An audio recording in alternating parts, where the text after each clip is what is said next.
नमस्कार मित्रांनो, स्वागत आहे तुमचं जॉब गुरु या आपल्या यूट्यूब चॅनलवर.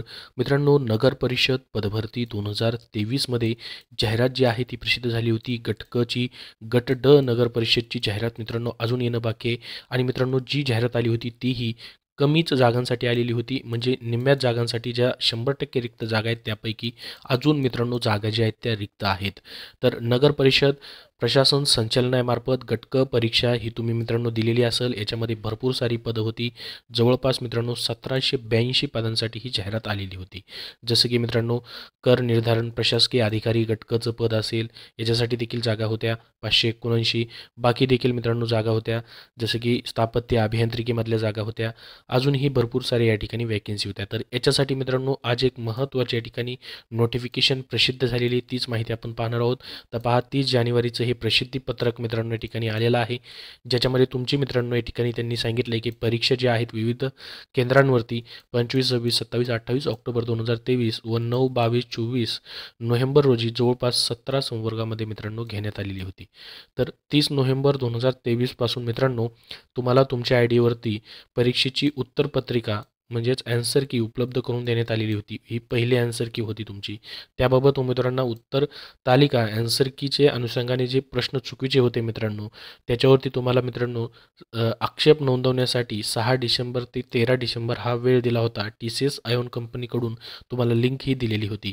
तर मित्रांनो, तुमचं संवर्गनिहाय व सत्रनिहाय प्राप्त आक्षेप जे आहे त्याची आकडेवारी मित्रांनो तुम्हाला त्यांनी या ठिकाणी उपलब्ध करून दिलेली आहे.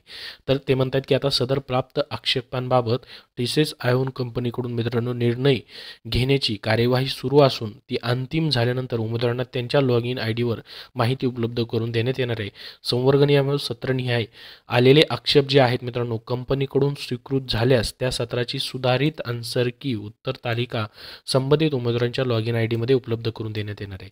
तर बघा मित्रांनो, या ठिकाणी तुम्हाला काय करायचं आहे, एकदा तुमचा हा जो प्रोफाईल आहे, ही लिंक मी तुम्हाला टेलिग्राम चॅनलवरती दिली. इथं पासवर्ड युजर आय डी टाकायचा आहे तुमचा. प्रोफाईल लॉग इन करून एकदा चेक करायचं आहे की तुमची फायनल ॲन्सर की आली आहे की नाही मित्रांनो. कारण की त्यांनी या ठिकाणी ही 30 नोव्हेंबरचं जे 30 जानेवारीचं जे परिपत्रक आहे मित्रांनो ते प्रसिद्ध केलेलं आहे. यानुसार तर त्यांनी अजून म्हटलं नाही याच्यामध्ये की ॲन्सर की जी आहे ती उपलब्ध झाली म्हणून.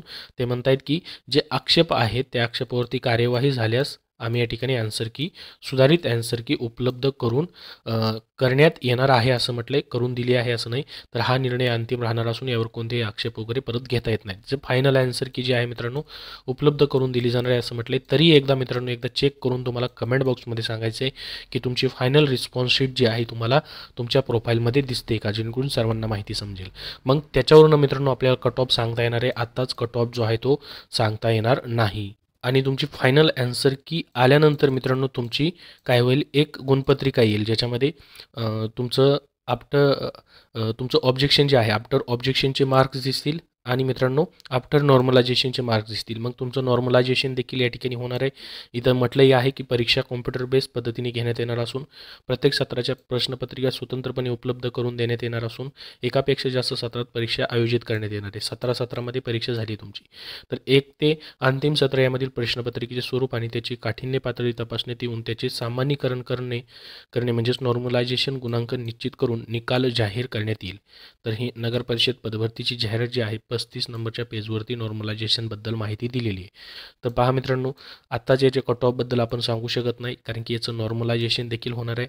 जर तुमचं आफ्टर ऑब्जेक्शनचे मार्क्स आले तर त्याच्यानंतर तुमचं नॉर्मलायझेशन होऊन मग तुमच्या अंतिम निवड याद्या आणि गुणवत्ता प्रतीक्षा याद्या ज्या आहेत मित्रांनो या ठिकाणी लागतील.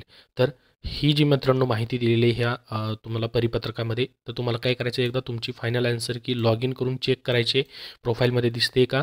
आणि हे जे ऑब्जेक्शन आले पहा, प्रत्येक पदानुसार किती ऑब्जेक्शन आले त्याची माहिती याच्यामध्ये दिलेली आहे. या PDF फाईलची लिंक तुम्हाला मी डिस्क्रिप्शन बॉक्समध्ये देतो आहे, टेलिग्राम चॅनलवरती देतो आहे. तिथून तुम्ही मित्रांनो पाहू शकता. याच्यामध्ये total of number of question, total objection resolve किती झालेले आहेत आणि number of question on which objection raised दिलेलं आहे. तर रिझॉल्व ऑब्जेक्शन या ठिकाणी आणि क्वेश्चन्स किती होते, तर टोटल या ठिकाणी मित्रांनो 2545 ऑब्जेक्शन जे आहेत मित्रांनो या ठिकाणी रिझॉल्व झालेले आहेत. आणि number of question of which objection raised किती नंबर ऑफ क्वेश्चनवरती घेण्यात आलेले, 425 वरती घेण्यात आलेलं आहे. त्याच्यानंतर टोटल नंबर ऑफ क्वेश्चन्स किती होते तर याच्यामध्ये 1700 क्वेश्चन्स होते. त्यापैकी मित्रांनो 425 वरती ऑब्जेक्शन घेण्यात आलेलं आहे. शिफ्ट दिलेली आहे तुमची, कोणत्या तारखेला एक्झाम डेट झालेली आहे ती दिलेली आहे. शिफ्ट 3मध्ये किती तर 26 प्रश्नांवरती ऑब्जेक्शन घेण्यात आलेले आहे. शिफ्ट 3मध्ये किती 100 क्वेश्चन्स होते. तर हे अशा पद्धतीने मित्रांनो या ठिकाणी दिलेले सर्वच तुम्हाला माहिती याच्यामध्ये पाहायला भेटेल. तर मित्रांनो जसं याची फायनल आफ्टर ऑब्जेक्शनची लिस्ट लागेल, म्हणजे गुणवत्ता यादी लागेल, आणि आफ्टर नॉर्मलायझेशनची लिस्ट जशी लागेल आणि निवड यादी आणि प्रत्यक्ष यादी तुमच्या जशा लागतील मित्रांनो, तशी तुम्हाला वेळोवेळी माहिती दिली जाईल. या व्हिडिओमध्ये एवढीच महत्त्वाची माहिती. तुम्हाला चेक करायचं आहे तुमची फायनल आन्सर की दिसते का, आणि कमेंटमध्ये सांगायचं आहे. धन्यवाद. मित्रांनो सध्याच्या सरळ सेवा पदभरतींसाठी तुम्हाला पुस्तक हवं असेल तर TCS IBPS पॅटर्ननुसार सामान्य ज्ञान या विषयासाठी वन लायनर स्वरूपामध्ये मित्रांनो विजयपथ पब्लिकेशन पुणे यांनी द्वितीय आवृत्तीचं त्यांचं पुस्तक प्रसिद्ध केलेलं आहे. या पुस्तकामध्ये मित्रांनो तुम्हाला घटकनिहाय वर्गीकरण करून दिले, जसं की परीक्षेमध्ये तुम्हाला विचारलं तर राज्यघटना, इतिहास, भूगोल, विज्ञान, अर्थशास्त्र, पर्यावरण, संगणक, GK याचं घटकनिहाय वर्गीकरण आहे. या पुस्तकामध्ये मित्रांनो आतापर्यंत झालेल्या 21 प्रकारच्या जवळपास 400+ प्रश्नपत्रिकांमधून GSच्या प्रश्नांचा समावेश करण्यात आलेला आहे. तर विजयपथ पब्लिकेशन पुणे यांचं मित्रांनो सध्या तुमच्या होणाऱ्या सरळ सेवेच्या कुठल्याही भरतीसाठी तुम्हाला सामान्य ज्ञान विषयासाठी हे पुस्तक उपयोगी पडेल. GSमध्ये पैकीच्या पैकी गुण घेण्यासाठी तुम्ही हे पुस्तक अभ्यासू शकता.